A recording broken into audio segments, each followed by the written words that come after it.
নমস্কার বন্ধুরা, লক্ষ্মী পুজোরে রান্নাঘরের পক্ষ থেকে সবাইকে অনেক অনেক স্বাগত।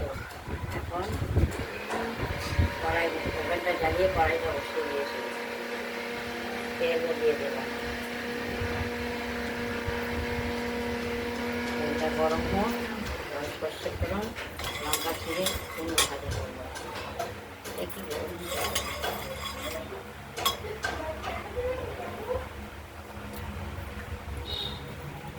আমাদের দ্বিতীয় ভিডিও রেসিপিটি সর্ষে ফোড়ন দিয়ে সরু সরু করে কুমড়ো কেটে কাঁচা লঙ্কা দিয়ে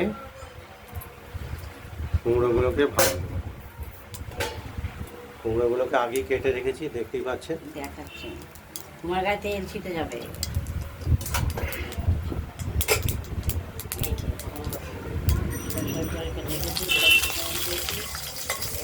লঙ্কা দিয়ে দিলাম, দিয়ে দেবো কেটে গেছে।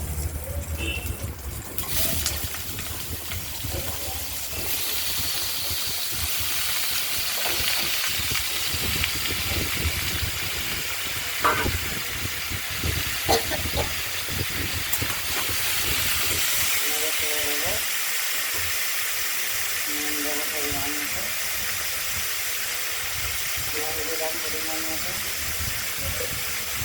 হলুদ দেবো,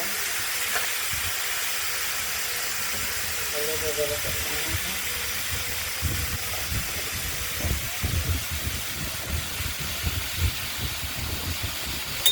ভালো করে নেড়ে চেড়ে ভাজা ভাজা করবো। জল দেবো না,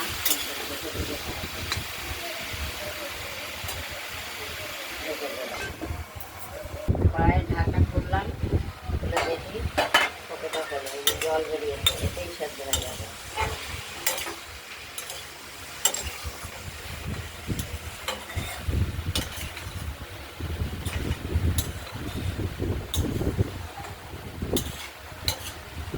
এরকম করে বারবার নিয়ে আসবো আর ঢাকবো, আবার ঢাকনাটা আবার খুলে আবার নেড়ে দেবো। কুমড়োগুলোকে আরেকবার কম আছে, এখন ভাজা ভাজা করবো। ওই যে নিয়ে চলে এসছে বেশি বুড়ো, ওই রাজে কেটে খাও। আবার ঢেকে দেবেন ইউজ করে, বন্ধ করে না রাখো। কাজের জন্য একটু পুরো মিষ্টি দিয়ে দিলাম, আবার নেড়ে ভাজাই হয়ে এই কুমড়োটা থেকে কিন্তু জল বেরিয়েছে, সেদ্ধ হয়ে গেছে। সেদ্ধটা ভালো হবে আর হয়েও গেছে সে। আর একটু নাড়ি চাড়ি, তাহলে জলটা শুকিয়ে যাবে। ফুল রাখবো না।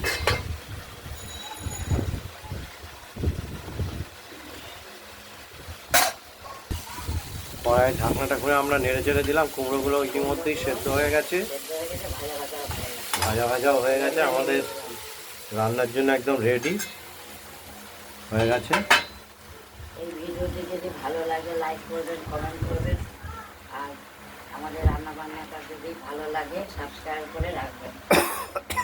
ভালো থাকবেন, সুস্থ থাকবেন, সাবধানে থাকবেন।